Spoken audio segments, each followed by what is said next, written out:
دەی سەیری حکمەتی خواکە، سەیری ئیحسان و چاکەکاری ئەوکە، کورە سەیری جوودی خواکە، سەخاوەتی خوا جەلە جەلالوه. والله ئینسانی تاوانبار سەیری سەخاوەتی خوا ئەکا شەرمەزارە بێ. والله لەو کاتەی کە تۆ گوناهەکەی، ئەو ئۆکسجینەکەت پێ عەتاءەکە، ئەو هێزەکەت پێ عەتاءەکە.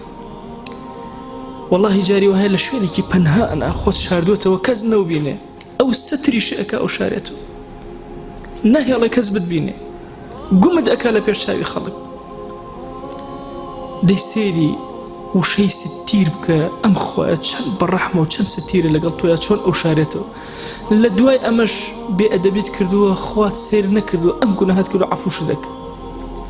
سەیری ڕەحمانیەتی خواکە، گوناهێک ئەکەی سبحان الله کە ئیستیغفارەکەی، أولئك يبدل الله سيئاتهم حسنات. سبحان الله كسي وهي زنا كردوه كشي لنا ما أعمال بداون باك أنسري، بداون باك أنسري أم زناي بداون باكي بو حساب كرا لبروي توبيكي صادقي كردو قرا ولا إخوة جل جلاله.